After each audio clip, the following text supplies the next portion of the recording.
মাম্মাম রেডি তো? একদম রেডি। ভাল লাগছে আমাকে দেখতে। তো আজকে শ্রদ্ধেয় কাজল সুর স্যারের আমাদের যে দলটা আছে সেখানে বাৎসরিক অনুষ্ঠান। তো আমিও কিছু নিবেদন করব। তো দেখা হচ্ছে সল্টলেক সিসি1-এর সামনে ওকাকুড়াতে। চলো, আমরা গাড়ি বুক করেছি, বেশি সময় নেই।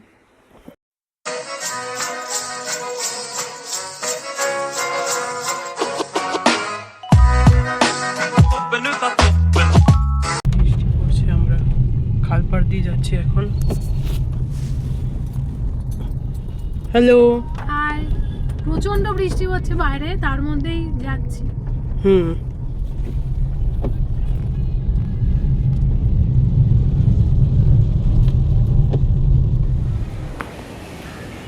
আমরা চলে এসেছি রবীন্দ্র ভবন, আর সামনেই সিসি সেন্টার 1। তো বৃষ্টি পড়ছে, মানে এরকম একটা বর্ষার মধ্যে। চলো চলো।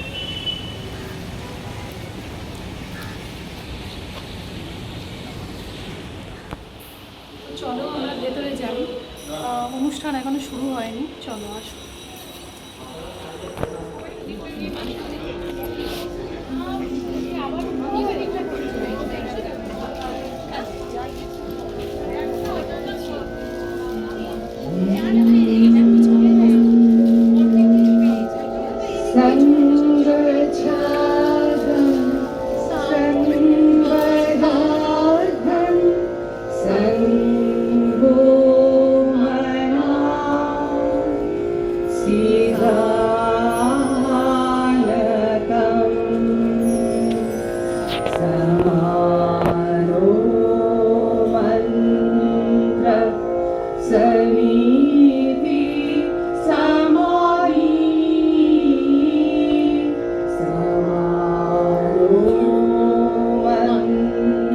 নাট্য সংস্থা আঙ্গিক এর প্রতিষ্ঠা থেকে তারপর বহু নাটক মঞ্চে করেছেন তিনি। বাচিক জগতে পশ্চিমবঙ্গ তথা ভারতের প্রতিটি প্রান্তে ও বিদেশেও তিনি সুনামের সঙ্গে প্রতিষ্ঠিত। আবৃত্তিরত্ন উপাধি, আদিত্য ঠাকুর স্মৃতি পুরস্কার, 2017 সালে কাজী সব্যসাচী পুরস্কার এবং আরো অনেক অনেক পুরস্কারে ভূষিত হন তিনি। আবৃত্তি ও শ্রুতি নাটক চর্চায় বহু শিল্পীকে অফলাইন এবং অনলাইনে সাহায্য করে থাকেন। তার সঙ্গে তার অর্জিত অর্থ দিয়ে অনেক অসুস্থ মানুষের পাশে দাঁড়ান তিনি। এখানে উপস্থিত কাজল কথা, স্মৃতিশ্রুতি ও সুরলোকের সকল সদস্যদের গুরু তিনি, বাচিক শিক্ষক তিনি। আজ আমরা পুজো করব আমাদের শ্রদ্ধা ভালোবাসা দিয়ে, কবিতা ও নাটকের মধ্য দিয়ে তার চরণে দেব পুষ্পাঞ্জলি। শিক্ষক কাজল সুর মহাশয়, তাকে আমরা সম্মাননা জানাবো। মঞ্চে একবার ডেকে নেব আমাদের অজয় দাস, শ্রী অজয় কুমার বসু এবং শিখা রায়কে। প্রথমে আমরা প্রদীপ প্রজ্বলনের মাধ্যমে আজকের উদ্বোধন করব আজকের এই বার্ষিক অনুষ্ঠান। কাজল কথার বার্ষিক অনুষ্ঠান প্রদীপের আলো দিয়ে আলোকিত হোক আমাদের জীবন, আমাদের ভবিষ্যৎ।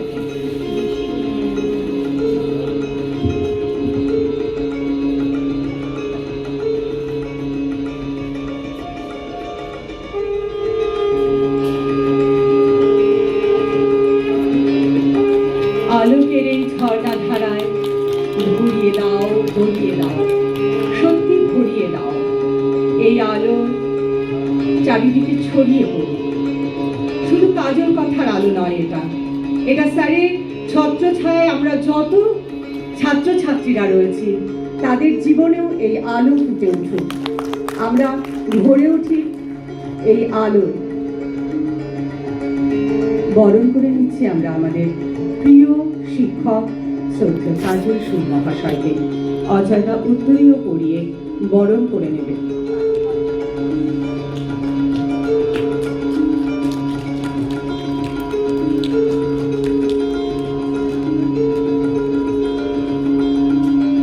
একটু করতালির মাধ্যমে আমরা স্যারকে বরণ করে নেব।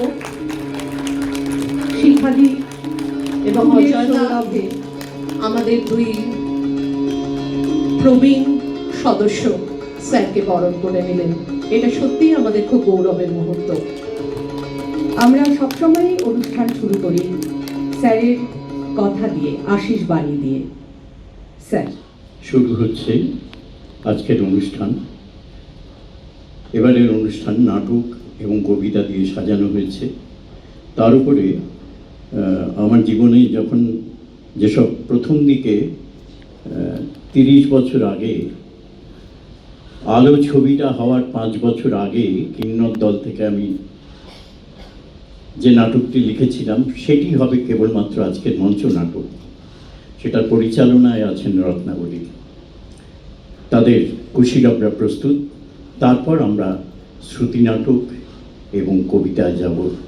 শুধু একটি কথা বলার, মঞ্চ নাটকটি শেষ হলে আপনারা সারিবদ্ধভাবে একদম পিছনের দরজার বাইরে যাবেন, কারণ ওই সময় 10 মিনিটের বিরতি থাকবে। সেই সময় চা, আপনাদের জন্য চা এবং স্ন্যাক্সের বন্দোবস্ত থাকবে। সেই সময় হলে প্রেক্ষাগৃহে কেউ থাকবে না, সকলেই ওখানে যাবে এবং সেটির দায়িত্বে আছে অরুন্ধতী। সে আপনাদের সারিবদ্ধভাবে দাঁড় করিয়ে দেবে এবং সেটি সমাপনের পর আপনারা আপনাদের নিজ নিজ আসন গ্রহণ করবেন। তারপর আমরা শ্রুতি নাটক এবং আবৃত্তির অনুষ্ঠান শুরু করব। আজকের দিনে প্রত্যেককে আমার শুভ কামনা এবং যারা আমার বয়োজ্যেষ্ঠ তাদের প্রণাম, শ্রদ্ধা। আমার ছাত্রছাত্রীদের আবার আমার শুভাশিস আমি তাদের কাছে রাখলাম। আমরা এবার শুরু করব প্রথম নাটক, যা আমার জীবনের প্রথম দিকে নাট্যরূপ দেওয়ার, এবং আমার খুব আনন্দের সেটা বিভূতিভূষণ বন্দ্যোপাধ্যায়ের যে কাহিনী অবলম্বনে তার পুত্রকে আমি প্রথম লিখে সেটি পড়তে গিয়েছিলাম। তিনি অনুমতি দেওয়ার পর সেটি পুস্তক আকারে বেরোয়। সবার প্রথমে আমরা দেখে নেব শ্রদ্ধেয় কাজল সুরের লেখা একটি নাটক কিন্নর দল, তার একটি অনবদ্য স্টেজ পারফরমেন্স। আসুন দেখি।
এখন টি ব্রেক হয়েছে, আমরা এখন দেখি এদিক দিয়ে যাই, লাইন দিয়ে আমাদের স্ন্যাক্স আর টি খাবো।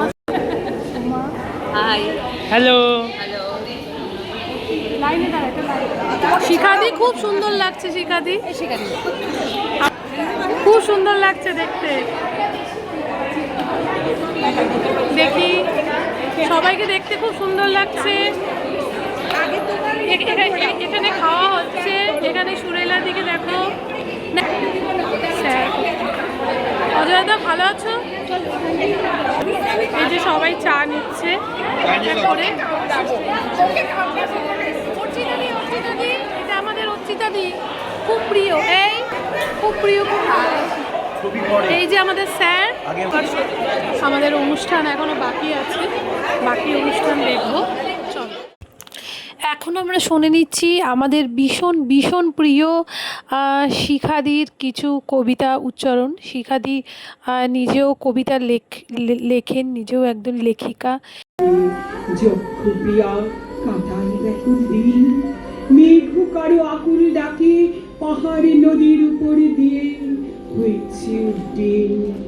মেঘের হৃদয় সজল এমন দুলোক চারিয়ে নিত্য সজন, দুঃখের দিনে বৃষ্টি ঝরাই জল।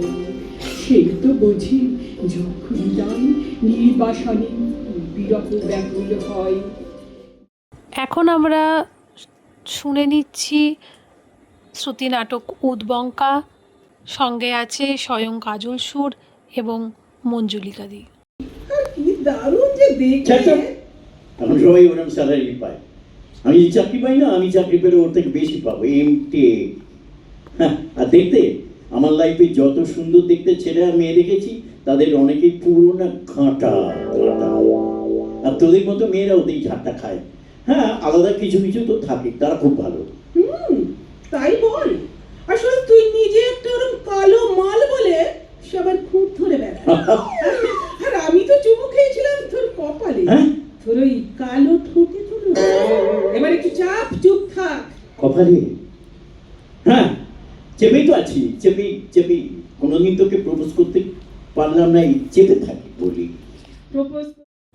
এখন আমরা শুনে নিচ্ছি আরও একটি শ্রুতি নাটক, এটিও শ্রদ্ধেয় কাজল সুরের লেখা। উপস্থাপনায় আছেন আমাদের সবার প্রিয় অজয়দা এবং নবনীতাদি। তুমি আমার বোবা ঠোঁটে মা নিষাদ বাণী, তুমি আমার নীল দিগন্তে পাতা ঝরাবার বেলা, তোমার সঙ্গে যেন আমার জীবন মরণ খেলা। আমি বাবু একটু শুনবেন? কে? ও আপনি?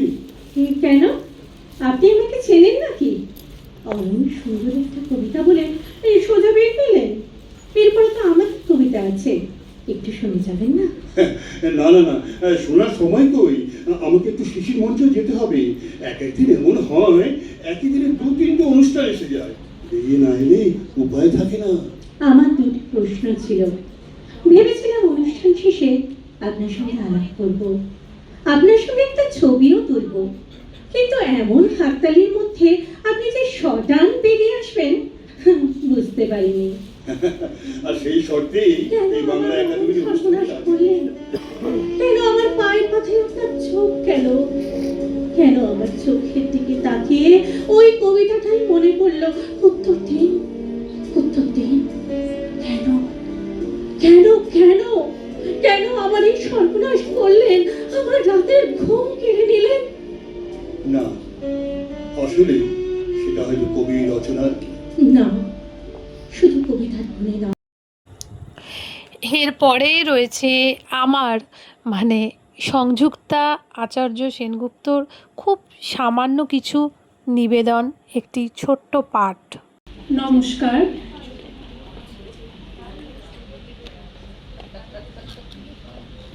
স্যারকে প্রণাম জানিয়ে আমার নিবেদনে একটি পাঠ। বাংলা সাহিত্যের বটবৃক্ষ ছিলেন কবিগুরু রবীন্দ্রনাথ ঠাকুর। তার সুদীর্ঘ জীবন ধরে বিরামহীন সাধনা আমাদের সমৃদ্ধ করে তুলেছে। অপরদিকে ভারতীয় চলচ্চিত্রকে বিশ্বের দরবারে তুলে ধরেছে কিংবদন্তি পরিচালক সত্যজিৎ রায়। এই দুজনের মেল বলতে পারে সেটা আমরা বিভিন্ন চলচ্চিত্রের মাধ্যমে দেখতে পেয়েছি, যেমন চারুলতা, পোস্টমাস্টার, তিনকন্যা, ঘরে বাইরে, আরো কত কি। কিন্তু এই দুজনের প্রথম সাক্ষাৎ রবীন্দ্রনাথ ঠাকুর এবং সত্যজিৎ রায়ের প্রথম দেখা, সেই মাহেন্দ্রক্ষণ ছোট্ট কিছু মুহূর্ত আজ ভীষণ বলতে ইচ্ছা করছে। তখন সত্যজিৎ বাবুর বয়স মাত্র 7 বছর। মায়ের সাথে গেছেন শান্তিনিকেতন বোলপুরে পৌষ মেলা দেখতে। নতুন অটোগ্রাফের ছোট্ট বেগুনি রঙের খাতা, তার প্রথম পাতাতে গুরুদেবকে দিয়ে একটি কবিতা লিখিয়ে নেবেন, এই ছিল তার শিশু মনের পরিকল্পনা। এই প্রসঙ্গে স্বয়ং সত্যজিৎ বাবু লিখেছেন, উত্তরায়ণে গিয়ে দেখা করলাম ওনার সঙ্গে। জানলার ওদিকে পিঠ করে সামনের চেয়ারে বসে আছেন স্বয়ং কবিগুরু। সামনে বই, খাতা, চিঠি পত্রের বিরাট স্তূপ। আমি তখন দেশ বিদেশের ডাক টিকিট জমাতে শুরু করেছি, আর চোখের সামনে দেখছি রং বেরঙের ডাক টিকিট লাগানো বিদেশি খামগুলো। মনে মনে ভাবলাম, আমার যদি বিদেশ থেকে এত চিঠি আসতো তাহলে ডাক টিকিটের জন্য অন্য কারো কাছে হাত পাততে হতো না। এইবার অটোগ্রাফের খাতাটা আমি এগিয়ে দিলাম। কবিতার ফরমাইশটা করলেন আমার মা। আমি ছিলাম বরাবরই মুখ চোরা, বিশেষ করে গুরুদেবের সামনে। কিন্তু তিনি বললেন, খাতাটা রেখে যাও, কাল সকালে এসে নিয়ে যেও। গেলাম পরের দিন। সকালে বুকের ভেতরটা টিপ টিপ করছে। কবিগুরু বললেন, লেখা হয়ে গেছে, তবে খাতাটি কোথায় সেটি প্রশ্ন। মিনিট 10 অনেক খোঁজাখুঁজির পর ছোট্ট বেগুনি রঙের খাতাটা বেরোলো এক রাশ খাতার নিচ থেকে। সেই খাতার প্রথম পাতা খুলে আমার দিকে তাকিয়ে বললেন, এর মানে তুমি বড় হলে বুঝবে। দেখলাম পাতার নিচে 8 লাইনের একটি কবিতা। সেদিন থেকে 12 বছর অবধি আমার কাছে এই কবিতাটি ছিল। রবীন্দ্রনাথের মৃত্যুর পর সেই কবিতাটি প্রথমবার পত্রিকার পাতায় ছাপানো হলো। বহুদিন ধরে বহু ক্রোশ ঘুরে, বহু ব্যয় করি, বহু দেশ ঘুরি, দেখিতে গিয়েছি পর্বতমালা, দেখিতে গিয়েছি সিন্ধু, দেখা হয় নাই চক্ষু মেলিয়া, ঘর হতে শুধু 2 পা ফেলিয়া, একটি ধানের শীষের ওপর একটি শিশির বিন্দু।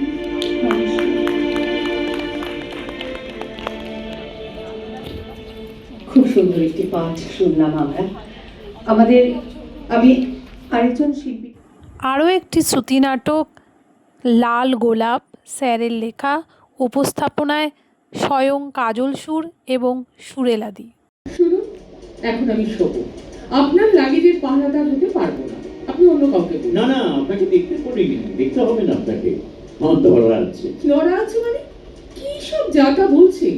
কি ধরা আছে? ধরা আছে মানে আমি ওয়াশরুমে গেলে পরে পাওয়া 14 আনা ভেবে কেউ যদি আমার লাগেজটা নিয়ে যায়, তাতে আমার কিচ্ছু যাবে আসবে না। সারা জীবন যে ঝাড় খাবো এটা আমার ধরাই আছে। বুঝলাম না, ঝাল খাবো মানে কিসের ঝাল? এগুলোও বুঝিয়ে বলতে হবে। টাকার ঝাড়, মানসিক ঝাড়, জিনিসপত্র হারানোর ঝাড়। ঝাল খাবেন যখন জানিনি, তাহলে আমাকে পাহারা দেবার কথা বলছিলেন কেন? না না, ঠিক পাহারার কথাটা অতটা জরুরি নয়, আপনি ব্যাপারটা বুঝতে পারছেন। তাহলে জরুরিটা কি? জরুরিটা হলো, বলুন, আপনার মতো একজন সুন্দরী মহিলার সঙ্গে আলাপ করা। খাতা খুলছেন তো? এই সমগ্র অনুষ্ঠানটি সঞ্চালনা করেছেন অর্চিতাদি এবং শর্মিষ্ঠাদি। আমরা আমাদের 26শে জুলাই স্যারের জন্মদিন গেছে, আমাদের গুরুর জন্মদিন। তো আমরা কিছুই করিনি, তো ছোট্ট একটু কেক আমরা কাটবো এবং তার সঙ্গে আমাদের একটি ছোট্ট নিবেদন থাকবে। স্যার আপনি একটু সামনে আসুন প্লিজ, সামনে আসুন। আপনি একদম মিডিলে যাও, মিডিলে চলে যাও। অজয় দা চলে আসুন, শিখাদি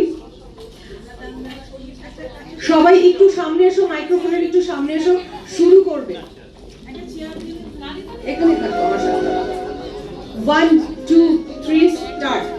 আমরা চলি সমুখ পানে, কে আমার বাঁধবে, রইল যারা পিছু টানে, কাঁদবে তারা কাঁদে, চিরব বাঁধা রক্ত পায়ে, চলব ছুটে রৌদ্রে ছায়ে, জড়িয়ে ওরা আপন গায়ে, কেবলই ভাত কাঁদবে, কাঁদবে তারা কাঁদবে, রুদ্র মোদের হাত দিয়েছে, বাড়িয়ে আপন দুর্যোগ, মাথার পরে ডাক দিয়েছে মধ্য দিনের সূর্য, মন ছড়ালো আকাশ বেঁধে, আলোর নিশায় ছিঁড়ে ওরা আছে দুয়ার